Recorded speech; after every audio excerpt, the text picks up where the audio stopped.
Halo semua, salam sejahtera Malaysia. Saudara-saudara yang amat dihormati semua. Tuan-tuan dan puan yang amat dihormati semua.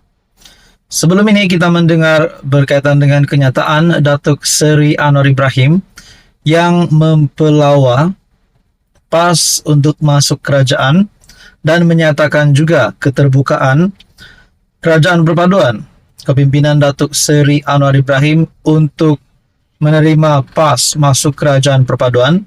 Yang penting ada beberapa syarat yang perlu dipatuhi. Tetapi sudah pasti Kerajaan Perpaduan terbuka untuk menerima PAS. Nah, saudara-saudara, setelah kenyataan Perdana Menteri sedemikian, menimbulkan banyak persepsi, menimbulkan banyak pandangan. Adakah PAS pada masa akan datang akan menyertai Kerajaan Perpaduan? Kalau PAS akan menyertai Kerajaan Perpaduan, tinggallah bersatu dan gerakan di dalam Perikatan Nasional. Nah, persoalan yang seterusnya, kita akan bercakap hari ini tentang bersatu. Saya melihat dalam sebuah tajuk berita yang menyebut bersatu ini hanyalah pak turut. Satu artikel dari Malaysia kini, selagi jadi pak turut PAS, bersatu sukar bentuk kerajaan pusat.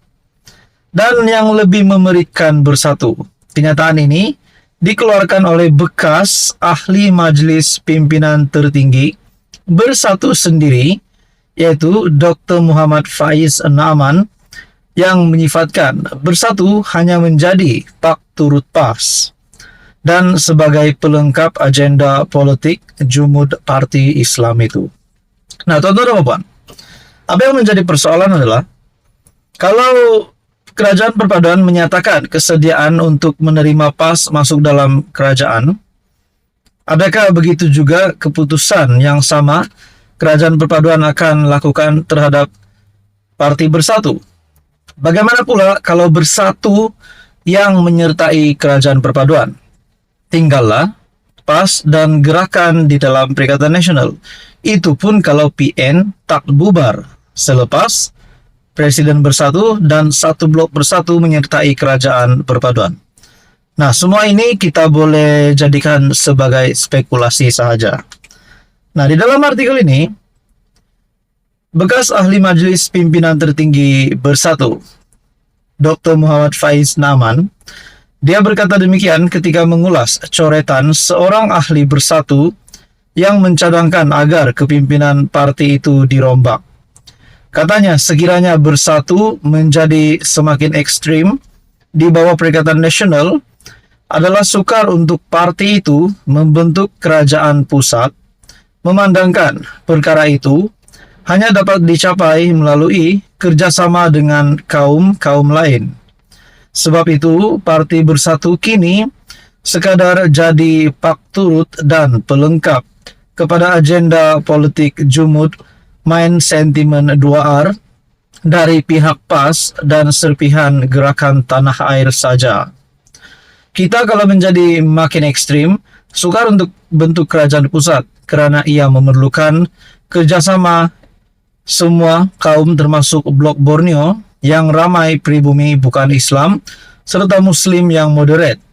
Kalau setakat nak mempertahankan atau menawan negeri-negeri tradisional majoriti besar Melayu, konservatif seperti Kedah, Kelantan, Perlis, dan Terengganu, itu bolehlah PAS yang untung akhirnya, katanya dalam satu kenyataan. Untuk rekod, PAS merupakan parti yang paling banyak memenangi kerusi parlimen dalam kalangan Parti Perikatan Nasional. Pada PRU ke-15, PAS berjaya memenangi 49 daripada 79 kerusi parlimen yang dimenangi Perikatan Nasional. PAS juga menguasai 4 negeri, yaitu Kelantan, Terengganu, Kedah, dan Perlis. Muhammad Faiz mengingatkan Bersatu bahawa negara ini ditunjangi oleh Raja-Raja Melayu yang mahu negara diuruskan dengan mengambil kira kepentingan semua pihak. Nah, saudara-saudara, menurut artikel ini, selagi jadi pak turut PAS, Bersatu sukar bentuk kerajaan pusat. Adakah di sini kita boleh beri cadangan ataupun satu spekulasi Bersatu lah yang patut keluar dari Kerajaan Perpaduan, bukan PAS? Nah, apa pula akan berlaku sekiranya Bersatu Muhyiddin Yassin meletakkan jawatan, membubarkan Bersatu di dalam Perikatan Nasional, dan membawa satu blok Bersatu masuk di dalam Kerajaan Perpaduan? Mungkinkah itu boleh berlaku? Jadi saudara-saudara, apa komen Anda? Sekian saja untuk kali ini. Teruskan bersama di dalam channel ini untuk info yang seterusnya. Mohon bantu channel ini dengan menekan butang like, share, dan juga subscribe.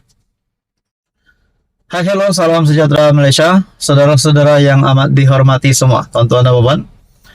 Baru-baru ini kita mendengar satu MP Bersatu, MP Perikatan Nasional, yang menyatakan sokongan terhadap Kerajaan Perpaduan, menyatakan sokongan terhadap Datuk Seri Anwar Ibrahim, yang menjadikan majoriti kini adalah 2/3 sokongan terhadap Anwar Ibrahim.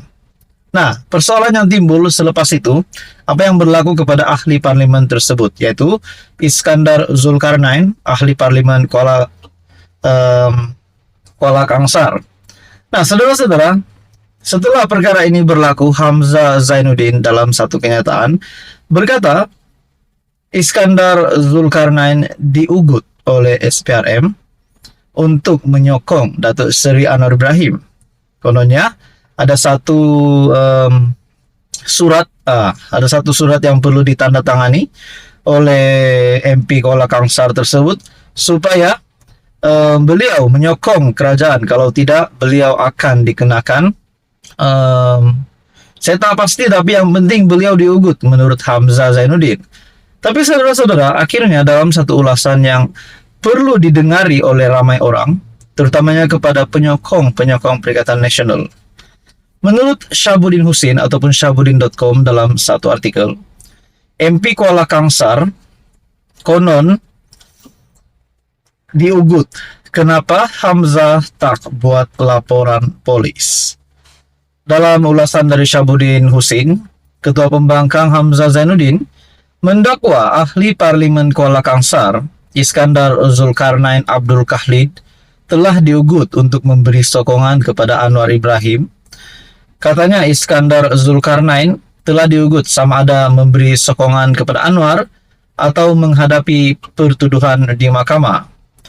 Adalah dipercayai intimidasi dan ugutan inilah yang digunakan ke atas ahli parlimen Kuala Kangsar bagi mendapat sokongan agar kerajaan Madani kembali memperoleh sokongan 2/3 majoriti di parlimen. Pada 1 Oktober lalu, Iskandar Zulkarnain telah dibawa untuk bertemu dengan seorang pegawai SPRM, pegawai tertinggi SPRM, di sebuah lokasi hotel di Damansara dan diugut. Akan didakwa atas kesalahan rasuah sekiranya enggan menandatangani kenyataan media yang telah pun disediakan lebih awal untuk menyokong kerajaan, ujarnya dalam satu kenyataan. Terdahulu daripada itu, pada 26 September, Hamzah mendakwa Iskandar Zulkarnain telah didatangi oleh seorang taikun perniagaan bergelar Tan Sri yang didakwanya mempunyai hubungan rapat dengan Anwar.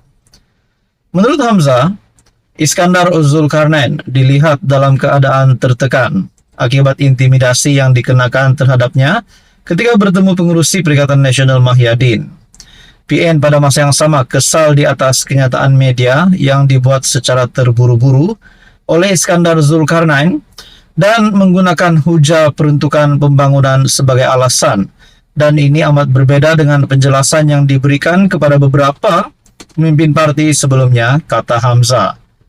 Sebelum bergelar ahli parlimen Kuala Kangsar, Iskandar Zulkarnain ialah setiausaha politik atau kepada Menteri Besar Perak Ahmad Faizal Azumu atau Peja.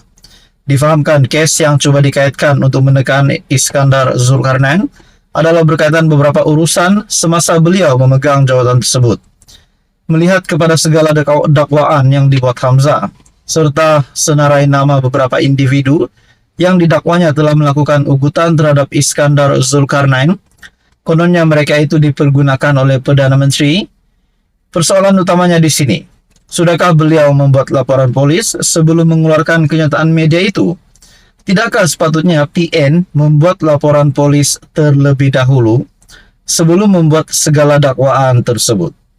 Diugut melalui media sosial saja pun, seseorang itu biasanya akan segera membuat laporan polis.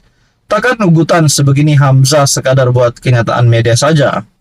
Jika tidak laporan polis dibuat, bagaimana segala dakwaan itu ternampak ada kebenaran dan boleh dipercayai menurut Syahbudin? Jadi saudara-saudara, apa komen Anda? Adakah perkara ini akan berbalik kepada Hamzah Zainuddin semula? Dan seperti apa yang diulas oleh Syahbudin.com, adakah Anda setuju? Dan ulasan ini yang bertajuk MP Kuala Kangsar konon diugut, kenapa Hamzah tak buat laporan polis? Sekian saja, teruskan bersama di dalam channel ini untuk info yang seterusnya.